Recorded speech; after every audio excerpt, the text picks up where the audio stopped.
Yo, what up? This is Bonsu. So, magpapaalam na nga ba tayo sa ating The Adventures of Bonsu? Well, definitely oo.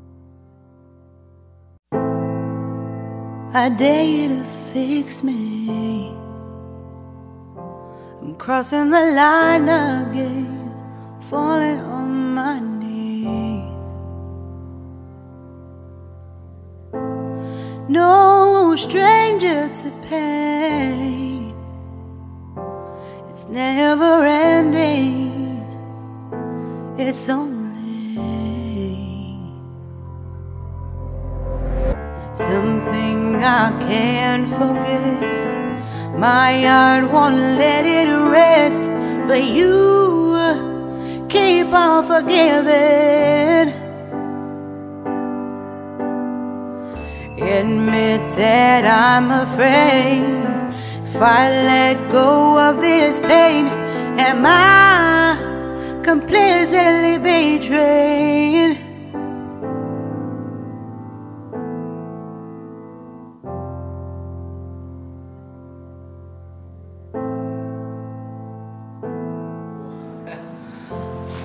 Magpapaalam na nga ba tayo sa ating The Adventures of Bonsu? Well, definitely oo.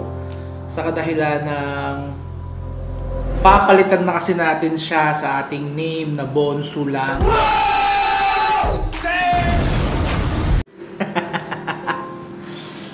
Yun, magpapalit lang tayo ng Facebook page name, pero still ganun pa rin yung ating YouTube channel, intact pa rin yung ating Facebook page. Nagpalit lang ng brand kasi tingin ko mas mapapa-shorten up.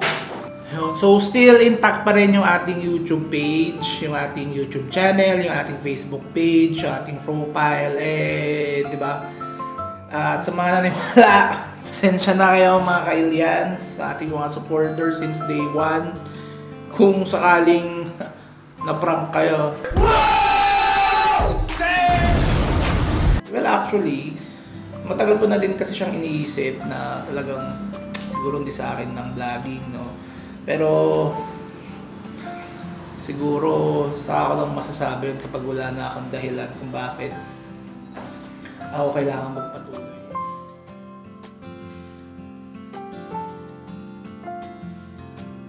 Sa lahat ng hamon ng buhay, kailangan natin maging positive lang, no?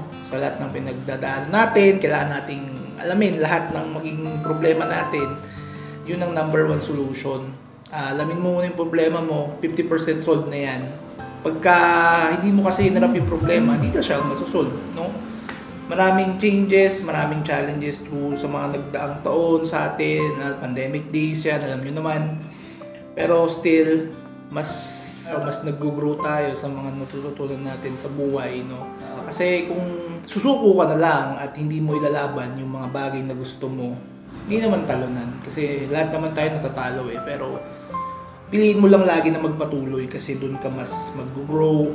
So ang life is full of challenges, stress, lahat na yan. Parte siya ng isang gumagalaw na sistema. So, sa mga aberya, it's normal. At sa mga nagtastruggle dyan, ganun talaga ang life eh. Hindi mo maiiwasang magkaroon. Kasi kung smooth ng life lagi, hindi siya matatawag na life. Kailangan may pagdaanan ka ng pagsubok kasi mas maganda yung magiging resulta nito sa mga susunod na biyahe mo sa buhay.